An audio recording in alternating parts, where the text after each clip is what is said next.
Assalamualaikum warahmatullahi wabarakatuh, teman-teman semua. Sampai ketemu lagi di channel personal Emil Fahmi ya. Di mana di channel ini kita rutinkan lah ya sharing knowledge supaya kita bisa makin improve dari hari ke hari, teman-teman. Nah, kali ini kita bahas apa nih ya enaknya di channel ini? Nah, kalau dari saya sendiri sih kali ini ada permintaan nih buat membahas tentang TikTok. Kenapa gitu? Karena TikTok ini katanya mereka tuh mau jadi raja di Asia Tenggara. Pertanyaannya, bisa nggak ya TikTok jadi raja di Asia Tenggara? Sebelum kita lanjut, kita pertama harus lihat dulu itu TikTok itu apa. Jadi, karena kita akan membahas tentang strateginya TikTok untuk memperkuat kehadiran mereka di Asia Tenggara ini, jadi kita pahami dulu bahwa TikTok itu memang platform di mana orang berbagi video dengan durasi yang sangat singkat.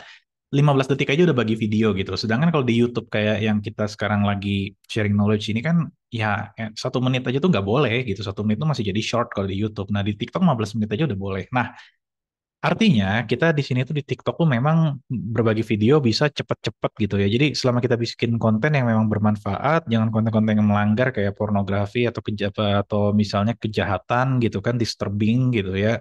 TikTok ini pada dasarnya memang akan menjadi platform yang sangat menarik untuk memarketingkan apapun. Karena apa? Sekarang TikTok itu mulai bertransformasi bahwa TikTok itu tidak hanya fokus menjadi aplikasi video pendek. Sekarang TikTok ini mulai fokus mengembangkan, sebenarnya sejak tahun 2021 sih, mereka mengembangkan yang namanya TikTok Shop. Di TikTok Shop ini kita semua bisa ngelihat barang-barang yang dijual sama para pedagang gitu kan. Kita juga bisa ngelihat penjualnya live streaming buat mempromokan barang gitu. Jadi emang ini kayak suatu one kind of breakthrough ya. Ini tuh belum pernah ada di platform manapun sebenarnya di seluruh dunia.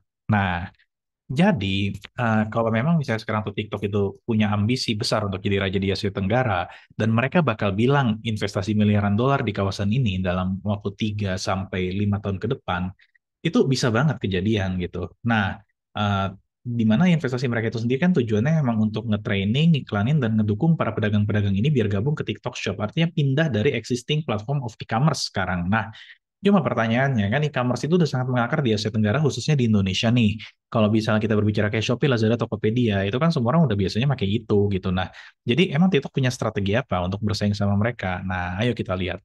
Jadi yang pertama itu kita harus ngelihat dulu data-data dari transaksi e-commerce di Asia Tenggara itu di tahun 2022 menurut risetnya Momentum Works.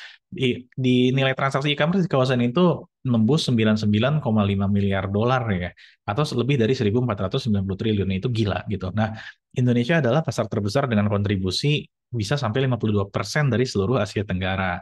Nah, atau sekitar 51,9 miliar dolar atau sekitar 775 triliun. Nah, ketika kita ngelihat pangsa pasar di Asia Tenggara itu, ada dua raksasa e-commerce yang beradu kuat banget deh, yaitu Shopee dari Singapura yang punya cabang di banyak negara dan juga Tokopedia yang fokus di Indonesia. Nah, Shopee itu berdasarkan kalkulasinya si Momentum Works ini, Shopee itu menguasai 36% pasar dengan nilai transaksi 18,7 miliar atau 279 triliun.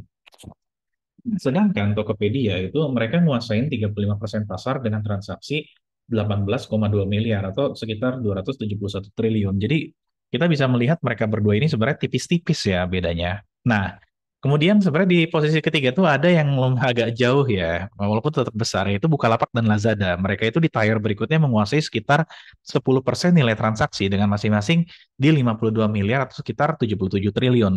Nah, barulah kemudian di posisi kelima, di tier berikutnya itu ada TikTok Shop, di mana mereka sekarang sudah menguasai 5% pasar atau nilainya sekitar 2,6 miliar dolar atau sekitar 39 triliun. Nah, fakta menarik itu apa? Blibli udah lama banget ya, udah apa namanya hampir 10 tahun. TikTok Shop yang baru dimulai inisiasinya tahun 2021 lalu, baru 1 tahun hampir 2 tahun, mereka tuh udah menyalip Blibli yang punya 4% pangsa pasar. Artinya kan TikTok ini sebenarnya cepet banget nih in terms of speed ya buat itu. Nah, jadi kalau misalnya kita lihat itu sebenarnya kita bisa bedah satu-satu. Nah, yang pertama itu sebenarnya TikTok itu faktanya ya mereka kan udah punya 15 juta pedagang yang pakai platformnya buat jualan nih. Nah, mereka sendiri kan sebenarnya mengklaim bahwa peningkatan pedagang ini hampir 50% dengan menjual produk dan jasa di TikTok nih. Nah, selain itu 4 dari 5 pedagang itu memang udah pakai TikTok untuk beralih pemasarannya dari offline ke online. Jadi, mereka ini memang berani banget buat menjual engagement ini ya, sehingga memang popularitas dan loyalitas pelanggan inilah yang memang dijadikan nilai unggul TikTok dibanding di e-commerce lain yang perang harga. Nah, yang kedua, TikTok ini memang menawarkan fitur-fitur baru yang inovatif dan ningkatin pengalaman pengguna serta pedagangnya juga. Misalnya adalah fitur TikTok Shop nih. Nah, itu tuh di fitur TikTok Shop ini memungkinkan habis orang nonton, ngeliatin medsos, dapat hiburan, mereka tuh langsung beli barang dari link yang ditaruh di TikTok. Fitur ini juga terintegrasi sama live streaming pedagang.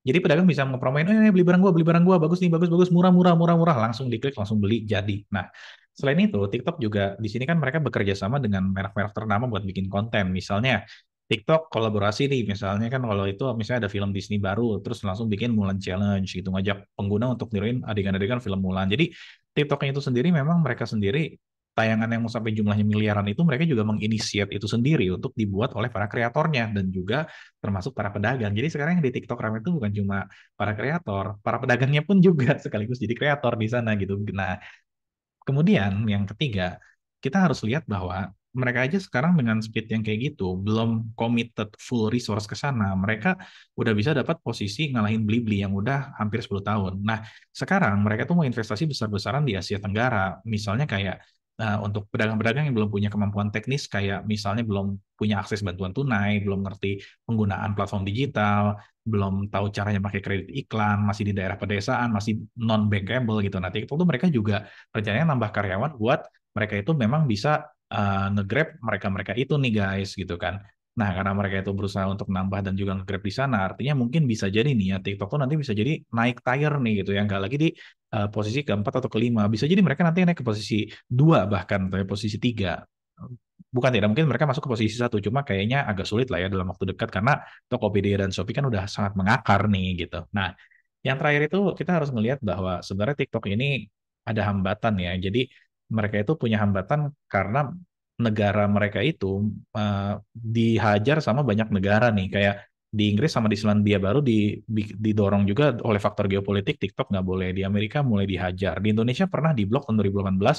Cuma setelah mereka memperbaiki polisinya mereka jalan lagi. Jadi sebenarnya paling ini ya yang akan jadi concernnya TikTok itu adalah mereka tuh mungkin ya kayak ini ya faktor persaingan juga secara digital mereka sendiri tuh jadinya resistensi terhadap TikTok tuh cenderung tinggi nih dibanding medsos lain. Nah, paling itu aja strategi yang emang bisa kita ambil dari strategi TikTok di Asia Tenggara. Nah, semoga kita sama-sama bisa dapat pelajaran dan improve terus ya dari hari ke hari, teman-teman. Thank you udah nonton nih video ini sampai habis. Semoga berbagi ilmu ini bisa tetap terjaga rutin dan kita semua bisa ngambil manfaat ya dari sini. Jadi, nah, paling itu aja dari gua. Sampai ketemu lagi di kesempatan berikutnya. Assalamualaikum warahmatullahi wabarakatuh.